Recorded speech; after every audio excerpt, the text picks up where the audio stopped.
दहन के लिए आवश्यक शर्त क्या क्या होता है? तो दहन के लिए आवश्यक 3 शर्त है। कितना शर्त है? 3 शर्त है। पहला है दहनशील पदार्थों की उपस्थिति, दूसरा है दहन के पोषक पदार्थों की उपस्थिति, तीसरा है ज्वलन ताप की प्राप्ति। समझते हैं आखिर ये दहनशील पदार्थ की उपस्थिति ये आखिर क्या है?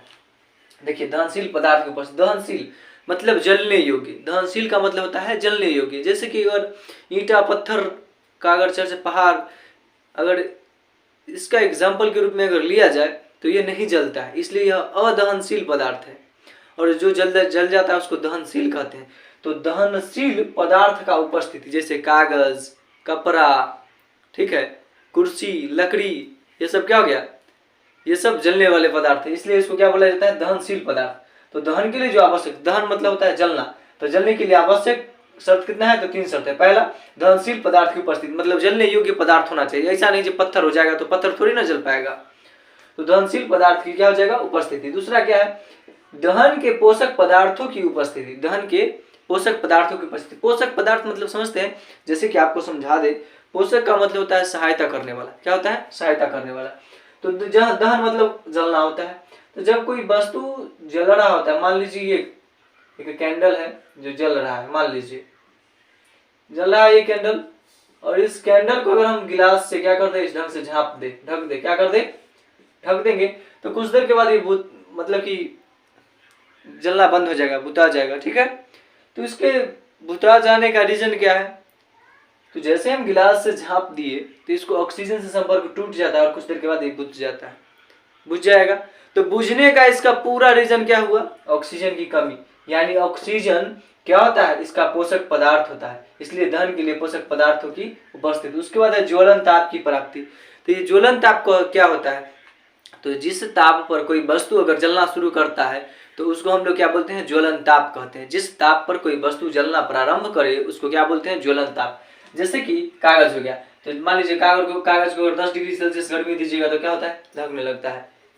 मान लीजिए लकड़ी है, लकड़ी को अगर हम 40 से 70 डिग्री के बीच में अगर टेम्परेचर देंगे तो बहुत जोर से लहकने लगेगा, ठीक है। पानी को खौलाना है तो कितने डिग्री पर खोलेगा? तो 100 डिग्री सेल्सियस पर क्या होगा? खोलने लगेगा। तो इस ढंग से इसको ही क्या बोलते हैं हम लोग? इसको ही हम लोग क्या बोलते हैं? ज्वलन ताप। तो जिस ज्वलन ताप पर कोई वस्तु अगर जलना शुरू कर दे तो उसको क्या बोलते हैं? ज्वलन ताप। उसको क्या बोलते हैं? ज्वलन ताप की प्राप्ति। उसको ज्वलन उतना प्राप्त हो जाएगा तो जलना अपने आप खुद ब खुद स्टार्ट हो जाएगा, ठीक है। अब हम क्या करते हैं? मोमबत्ती के थोड़ा सा इतिहास को जानते हैं। अंग्रेजी में इसको कैंडल बोलते हैं। देखिए, मोमबत्ती का जो बनावट जो होता है, इसका मोमबत्ती के जो ज्वाला का जो बनावट होता है इस ढंग से होता है। मोम जो होता है किस चीज का बना होता है? तो ये ठोस हाइड्रोकार्बन का बना होता है। मोम किस चीज का बना होता है? ठोस हाइड्रोकार्बन। देखिए यहाँ पर मोम ठोस हाइड्रोकार्बन का मिश्रण है। मोम किसका मिश्रण है? ठोस हाइड्रोकार्बन को क्या कर दिया जाता है? मिश्रित करके उसके बाद क्या किया जाता है? मोम को बनाया जाता है। जब मोम जल रहा होता है तो जो मोम का जो वाष्प पिघल के उड़ जाता है और क्या होता है? इसके अंदर जो धागा रहता है वो क्या होता है? जलता है, ठीक है। इसका जिसको बत्ती बोलते हैं हम लोग। मोमबत्ती की जो ये ज्वाला होता है इसके ना इसका जो स्ट्रक्चर है 3 भाग में रहता है। केंद्रीय मंडल, अंदर वाले को क्या बोलते हैं? केंद्रीय मंडल। फिर उससे थोड़ा सा बाहर आता है उसको क्या बोलते हैं? प्रकाश मंडल। और सबसे लास्ट वाले को बोलते हैं प्रकाशहीन मंडल। समझ गए? तो देखिए, पहला है क्या? केंद्रीय मंडल। तो केंद्रीय मंडल को समझते हैं। केंद्रीय मंडल में ब्लू रंग का प्रकाश देगा। कैसा प्रकाश देगा? ब्लू रंग का प्रकाश देगा। और इसमें यह ऑक्सीजन की अनुपस्थिति में जलता है। O से ऑक्सीजन नहीं रहता है, ठीक है। तो ऑक्सीजन की अनुपस्थिति में कौन जलता है? केंद्रीय मंडल वाले भाग। और उसमें प्रकाश कैसा देगा? ब्लू देगा। जब जलेगा तो आप चेक कर लीजिएगा, ब्लू प्रकाश देगा। और यह अदहन क्षेत्र कहलाता है। कौन सा क्षेत्र कहलाता है? अदहन। मतलब मोम पूर्ण रूप से जलता नहीं है, ठीक है। यहाँ पर प्रकाश निकलेगा लेकिन ब्लू कलर का निकलेगा, अच्छा से जलता नहीं है। और हम लोग के घर में जो दिया सलाई का जो तीली होता है, उस तीली को अगर इसके क्षेत्र यानी केंद्रीय मंडल वाले क्षेत्र में ले जाइएगा तो तीली क्या होगा? नहीं जलेगा। क्या होगा? तीली नहीं जलेगा। समझ गए? आगे देखिए, प्रकाशमान मंडल है। क्या है? प्रकाशमान मंडल। तो प्रकाशमान मंडल जो होता है वह ऑक्सीजन की अनुपस्थिति में वो जलता है। क्या होता है? ऑक्सीजन की अनुपस्थिति में। इसमें इसको भी प्रकाशमान मंडल को भी ऑक्सीजन नहीं मिल पाता है। यह येलो रंग का प्रकाश देगा। कैसा देगा? येलो। येलो मतलब पीला रंग का। पीले रंग का प्रकाश देता है जो मध्य में होता है, ठीक है। उसके बाद है प्रकाशहीन मंडल, जिसमें प्रकाश तो होता ही नहीं है, और हाँ प्रकाश न होने के बाद इसको हॉट जोन बोलते हैं। क्या बोलते हैं? Hot zone. बहुत गर्म भाग होता है, जो ऊपर वाला भाग होता है वहां से क्या होता है, कुछ स्याही ढंग का निकलेगा और उसके ऊपर जब हाथ रखिएगा तो गरम गरम फील होगा, ठीक है, आपको महसूस होगा। तो क्या होता है, ये प्रकाशमान मंडल होता है, प्रकाशहीन मंडल होता है। इसमें प्रकाश नहीं रहता है बल्कि धुआं जैसा निकल रहा होता है, समझ गए। ये गर्म क्षेत्र होता है। मोमबत्ती की ज्वाला भी आपको समझ गया, ज्वाला का बनावट किस ढंग से बनता है। उसके बाद देखिए द्रवभूत पेट्रोलियम गैस, जिसको अंग्रेजी में हम लोग liquefied petroleum gas, liquefied petroleum gas यानी द्रवभूत पेट्रोलियम गैस कहते हैं। इसका शॉर्ट नाम एलपीजी होता है।